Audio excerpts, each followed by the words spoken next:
Welcome to another episode of Business with Passion. Each show features guests who have transformed their long-term passion into a successful business. I'm your host, Jay Hamilton Roth. My marketing strategy business grew from my love of talking with passionate business owners. In this series, I share their passion with you. So if you're looking for inspiration to enhance your business passion, keep watching. We call ourselves a community-supported kitchen. And it's a new model that we're developing and figuring out as we go along, really. But the idea is inspired by community-supported agriculture. So community-supported agriculture took the idea that it was becoming increasingly hard for small farms to survive and combined that with the idea that communities need farms. And so what if the community came together and supported the farm to be there? And what happened was that people started subscribing to local farms and then getting a weekly box of produce. That idea has now been used to inspire all kinds of things, community-supported fisheries, community-supported bakeries, and we were the first community-supported kitchen. Now there's just starting to be a few out there. And the way that we work basically is we purchase produce and meat and eggs from small local farms, and then we prepare them into meals or prepared foods. Basically, we process them, but we process them following traditional food processing approaches, not factory food processing approaches. So what we're really looking at in this business is there a sustainable way to prepare and process food on a community scale? So that's not a corporate scale and also not a home scale. And I think a home scale is great, and I fully encourage people to cook, but there are lots of people for whom the home scale is either it's too hard, they don't know how to do it, it's too time consuming, they're too busy, or it's too isolating. For a lot of people, they want to cook in community. And so we are sort of meeting many needs or solving for pattern in this business of offering a place where they can come and cook in community with other people. So volunteers, apprentices come here and they cook with us. And I think that satisfies a very sort of ancient need for us to be around a hearth together, cooking together, many hands making something together. I'm leading the apprenticeship program, the internship program, and then I do work with the volunteers. And so I try and do as much training as I can, get people really established on the best method to do something, and just keep that flow going so that we can have consistent product even though we have different people all the time. And so I'm teaching, training, refining constantly. And I like that. That suits me. I've had my own market research business in the past, and I'm not shy to reach out to people who can help us, and investors and expert help, stuff like that. In terms of food preparation, I'm the beverage guy. The kombucha and the kvass and the flavored kombuchas I'm very proud of, and they're coming out really good. We actually did really well with lacto-fermented beverages. I've done a huge amount of menu planning, a huge amount of recipe writing, and a huge amount of cooking. Now I'm actually focusing on marketing, and I like to think that I'm focused on the big picture and coming up with systems that solve problems that are systemic. My part here is to manage the customer accounts and the finances for the company. So I coordinate with the accountants, and I make sure that every customer accounts are in line, and I answer their questions about anything that's financial relating to this business. I am responsible for all the volunteers, getting volunteers in and scheduling them, sending out applications, staying on top of the schedule, because what ends up happening is if they don't show up, you'll have a kitchen manager who has no staff. I also handle the inventory, so I'm on top of inventory here. I work a lot with scheduling. I oversee the packers who are packing all of our delivery orders. I pretty much handle the management of them. I'm a kitchen manager on Sundays. The term Weston Price has become a shorthand for a certain nutritional approach But essentially, the person, Weston Price, was a dentist who in the 1920s and 1930s traveled around the world studying traditional diets. And so when somebody says that they're into the Weston Price stuff or they're a Weston Pricer, what they mean is that they are following this information about traditional diets that he discovered.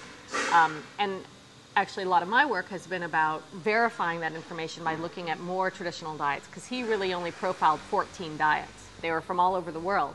But what's amazing is that when you start looking at other traditional diets that he never looked at, you will see that same approach repeating itself.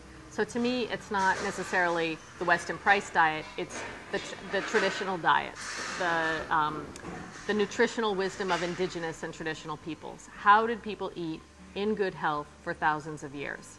And there are certain common denominators that are found all around the world across language, culture, geographic region, and diet. Even the diets themselves are very, very different, but they have these basic principles in common.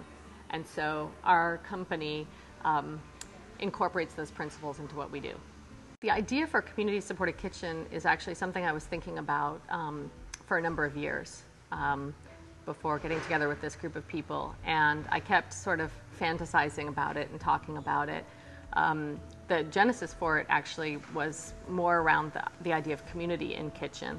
And then as I became more familiar with the Weston Price traditional diets information, the more it felt to me like there was really this need for producing and processing these foods on a larger scale than just the home scale. And actually, interestingly enough, the book that I wrote, Full Moon Feast, was published by Chelsea Green, and I met the publisher at Chelsea Green through the idea of a CSK. When I was working on the book, I was doing a writing residency with a guy who was writing about small businesses and was really passionate about small businesses being the way to save the world. And I said, well, I have a business idea. And he said, well, what is it? And I was all shy, but I spit it out. You know, this is this community-supported kitchen thing I've been thinking about. And he's like, it's a great idea. Why don't you do it?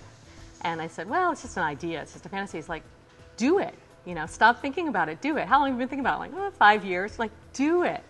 So that was the first thing that kind of made it somebody saying it actually could and should be done. I had met her while working at the center. We did some catering together. The center was putting on events that brought different foundations or different food organizations, local farmers, teachers together, and they decided they wanted to sort of model the kind of food that they would like to see in schools and like people to be eating. So Jessica had met the director at the center, Zenobia, and Zenobia thought that she and I would get along really well, and we did. We became friends. We started working more events together at the center.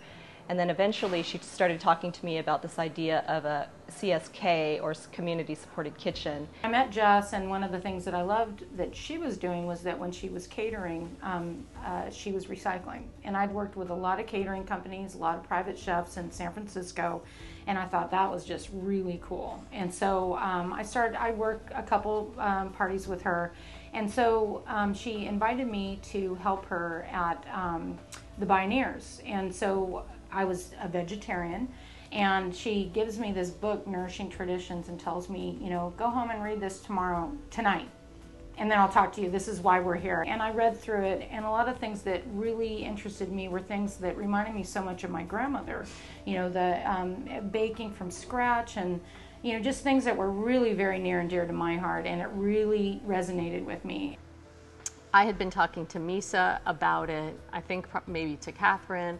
I had met Porsche a year or two before because I talked to somebody else about the idea, and she said, oh, you should meet Porsche, and connected us up. She actually introduced me to Jessica Prentice and said, hey, you know, we should all have tea. She has a lot of the same ideas that you do about food. Because I'm always, even though I was working as a manager at the Posh Shop, I was always talking about, yeah, I'm going to open a business. I'm going to do this. I'm going to do that. And, you know, so I always had that in my mind. And I always thought of needing a team, that I'm not a solo player. It was Larry who sent me an email saying, I would love somebody to start a Weston Price restaurant, and I would like to be an investor. So I had the idea that Larry had a lot of money. So I set up lunch with him. I went over to his house for lunch, and I said, you know, I actually don't have any interest in doing a restaurant. I've worked in restaurants, but I have this community supported kitchen idea. And I sort of pitched the idea to him, again, thinking he was really wealthy and was going to be like the money behind the idea. And he started to cry when I told him the idea. He was just so excited and so moved. And he said, well, let's do it. And I was like, well, it's just an idea, you know, and I've been talking to all these different people. And he's like, well, get us all together. And he really was a lot of the impetus for me, like saying, okay, we're going to have a meeting and I'm going to pitch this idea to the group. It was 6 people that got together originally at my place, and we had dinner. We talked about the idea of this business. Everybody was ready for a change. So that's basically how this came about. 5 of us decided that night that we were in, and we were really excited about it, and we thought about all the possibilities, and we decided to start planning. And we weren't going to tell anyone about it at the beginning. We were going to keep it a secret. And we started planning on a monthly basis. And at a different house every time, someone would prepare a meal, and we kind of were feeling each other out, I guess, on our culinary skills. We just kept meeting, first of all, every couple of weeks, and then starting every week for a year, until by the end we had a business plan and we had a kitchen and we incorporated and we started. Within a year, we had all quit our full-time jobs and started working together. I grew up in a family where my mother cooked for all the kids. I have 5 brothers and sisters. So, you know, my grandmother was an excellent cook. My mother was an excellent cook. So I grew up eating home-cooked meals pretty much every night. We all sat around the table and ate together and talked about what happened during the day. And so food was always a big part of my life, not just the daily meals, but also celebrations, holidays. I love those things. And eventually, I ended up spending a year in France to study language and film. And I just loved the food and loved the food traditions in France. It was such a huge part of their daily life, and I just got very immersed in that culture and the love of food, and it brought me back to of course, my childhood and growing up in gardens in the backyard, and you know, freshness and home-cooked meals, and so when I came back to school, it was during my year abroad, and I ended up finishing school and deciding at the very end, after I'd graduated, that I wanted to go to culinary school, which I did. In 1984, when I was, I guess, 31, I surrendered and got into Overeaters Anonymous on the anorexic side of, like, I do not know what to do with sugar and I don't know what to do with food, but I'm doing it wrong. And if somebody had told me about the fats and the oils through Weston A. Price, I probably could have reached abstinence sooner than the few years it took me of white-knuckling it. I have a grandmother that I was very, very close to, and I would spend the weekends on her farm with her. It was my father's mother. And, you know, she was very much grapes of wrath, came from Arkansas with a family of 12. And I loved that, you know, she really made life, she lived very simply, and she sewed and she cooked wonderfully, but always with the seasons. You know, they had a little farm, and when I stayed with her, we would go collect, she'd let me go collect the eggs, and she lived in Brentwood at the time where there was just acres of fruit. And we would go to all these orchards and, you know, pick fruit, and we'd go make pies, and she always let me cook. So I, you know, got to make, you know, a pie to take home to my parents when I got home. And I just had such an early experience in the kitchen as a child. And I loved that connection of walking out to the orchard or walking out on the farm and picking directly, you know, getting what I needed and not having to go to a grocery store and producing that. And I have always been attached and connected to farms. We used to go out on the Delta, pick berries, and I love that connection of being close to the food. And so I worked at Greens on the line. I've, you know, just really enjoyed, there's been this connection to food. And then, of course, the other connection is to health. And so I better understand, why, eating a particular way is really good for you. I think that it's really an integral part of who we are and the type of life we're going to live as we age. My history with food is so long and complex that I can't cover it in a couple of minutes. I wrote a whole book about it, but in a nutshell, I was fascinated by, in a nutshell, I was obsessed with food as a teenager, as many girls are, and was sort of very attracted to cooking, but it took me a long time to realize that cooking was a noble thing to do with one's life. That was a jump that I had to make. And once I realized that cooking was something that I loved so much I actually wanted to do it for a living, then I went to cooking school. And then I came back and I got a job as a chef in an artist residency, which was a perfect place for me to cook because I was already realizing that to me food was all about relationships. And I'm not interested in food for its own sake. Even nutritionally, I'm very interested in the nutrition, but what I'm really interested in is all of the relationships that are formed with and through food. Relationships between people and farmers, relationships between people and animals and plants and the soil, relationships between people sitting around the table, relationships between people when you feed somebody, when you receive food from somebody. To me, it's all about, it's a connector in relationships. And what I'm very proud of in this business, and we all are proud of in this business, is that it's not just about the food. It's about the relationships that come through the food. And that's the context in which food is meaningful. Anybody who's worked at a high-end restaurant and just turned out things feels that disconnect of this, I love food, but this is not all that it's supposed to be about. And here we have that all that it's supposed to be about. I went to the same culinary school as Jessica Prentice. She went a number of years before I did and did my internship in Ireland and Scotland and had a fantastic time at Findhorn and also at Ballymaloo Cookery and learned a lot. And then ended up getting a management job at the pasta shop where I used to work before I moved off to Mendocino. And I thought I was going backwards, but really I was acquiring business skills because managing a business like that was just tremendous. It was a huge amount of people, managing people, learning small business practices, hiring, firing, buying, purchasing, all that stuff. One of the things that we were able to do in this particular model was be very mindful of how the impact that what we were doing in the kitchen had on the environment. So that's anywhere from the trash, what we use to produce our foods, the impact it could have on the water waste, and any toxins that we were using in the kitchen. And so we were very mindful of the things that we did in order to run this business. So we are in Berkeley, so we get to compost everything practically in our kitchen. All of the packaging, we put everything in mason jars, so we really reduce the waste that might go into the waste stream. And we're very mindful of the products that we're using in the kitchen. So everything we use is really non-toxic, and we're very proud of that. So that really feeds me personally because those are some of the things that were of interest to me working in water conservation before this, and also being very interested in event planning that left small imprints on the community.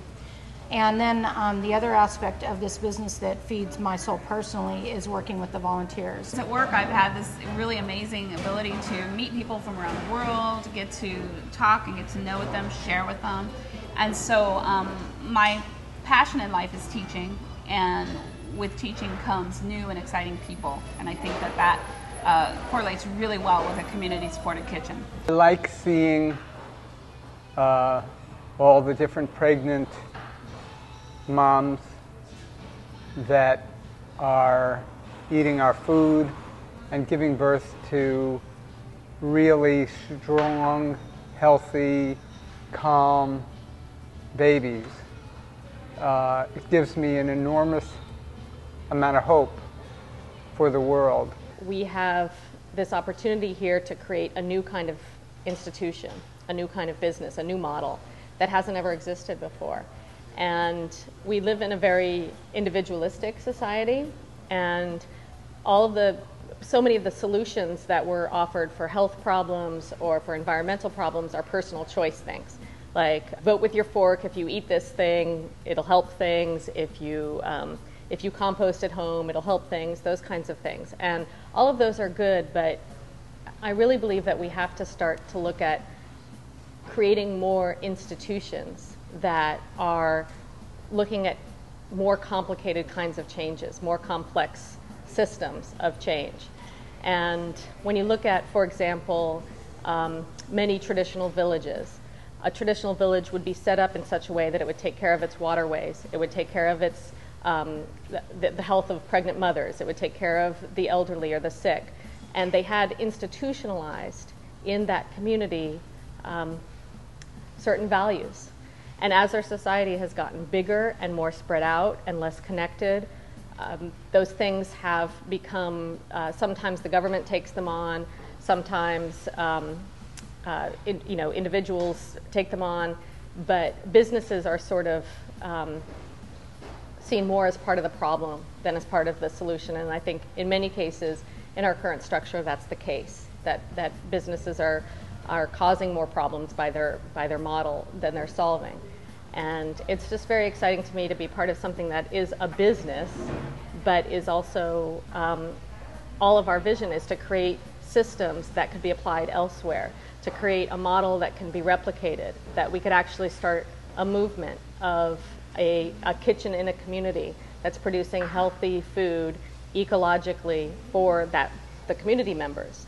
And to me, when I'm feeling the most, when I'm having my really big frustrating days or whatever, I remember this is an experiment. Nobody's done this before. And so we get an A+ for effort even up to this point, and we're trying to do something that's completely new and that's systemic, that's creating a new vision. And so there's no other kind of business we can base ours on. We have to just figure it out day to day. And it's an amazing adventure, and everything that everybody talked about in terms of the community that comes into this kitchen, the pregnant moms, having been one myself, being running a business of our own and not having a boss over us, the environmental stewardship, all these things are pieces and parts of that are so crucially important to me and to everybody. But sometimes it's just merely the fact that we're trying to do something new that's never been done before that keeps me saying, okay, this problem can be solved. We'll figure it out. We're going to do our best, and not just telling people, oh, go shop there instead of there, or eat this instead of that. But let's figure out an entirely new way for communities to feed themselves and to support local farms and to create local food systems where each piece is a good piece. From the waste to the growing to the preparation and processing, to the consumption, and then the return of jars. All of it is, it's still to me a beautiful vision to create that kind of integrated system. I think it's amazing the degree of unity that we have around what we would like the business to succeed at doing. We might have disagreements around exactly how to get there. We've structured our business so that we have a forum where we can bring up issues. So we have a weekly meeting, and we recognized at one point that the meetings weren't going very well. Yeah. Sometimes they would erupt into arguments and knockdown dragouts, and I think we were understanding that wasn't the most effective way to communicate. So we decided to bring in people who could help us structure things so that we could stay on point, bring the issues back into focus. And I think that was a really important thing, because we have 5 differing voices, and we do have that common goal and mission and vision. And so we have to always be brought back to that center. But I always say that I'm the introvert and I have 4 extroverts for partners, and so sometimes I have to raise my hand so that I can talk. Because my timing is not good. It's kind of like in Jeopardy where you know the answer, but you can't press the button fast enough. Right. It's kind of like that. So. And then those of us who are a little bit more outspoken, they have to learn to shut up. I do think that each one of us over the past 4 years has just grown very intensely, and you know, it's like a relationship, it's like a marriage, it's like a family. It's not easy, but if you really engage your whole self, you can become a different person than the person you were when you started. And I think all of us, like everybody said, we just have grown so much, and we continue to grow so much. This has been a really great opportunity. I think only a few of us knew what it was like to be self-employed or our own bosses, and so I think in starting this business, it was a really great opportunity for us to say, this is the way we want things done, and if something doesn't work, let's change it. And we could change it. Sometimes it was just a matter of making a decision to change, and then a phone call, and then everybody was on board for the change. So I think that was probably one of the most enticing and exciting things about starting this business, is that it had never been done before. And so we didn't have a roadmap. We didn't have a way that someone else said it was supposed to be done. So we've had a lot of trial and error. We had, a lot of great experiences. We have developed a great core of customers and supporters and volunteers and interns and apprentices, and everybody comes together to make this business work. And the 5 of us are a great team. We're almost like a family. I should say we probably are a family. We spend so much time together. And there are family dynamics, as in any family. So sometimes we get along, sometimes we have arguments, we often disagree about things, but I think in the end, the really important decisions are made and everybody backs them. And so I think that's really what has been the most pleasure for me, is to see what the 5 of us could conceive of and then actually put it into work with the support of the community behind us. I sometimes say this business runs on love, and I really believe that. It's definitely not money that motivates us. I mean, we are trying to work on the bottom line, but I think that there's an energy to love that fuels us all and helps us to keep doing what we're doing. And it's among us, and then it's among all the people in the kitchen as well. And so that's pretty amazing to witness daily. Thanks for watching this episode of Business with Passion. If you'd like more information about 3 Stone Hearth, other shows, or perhaps to be a guest on a future show, go online to tv.manygoodideas.com.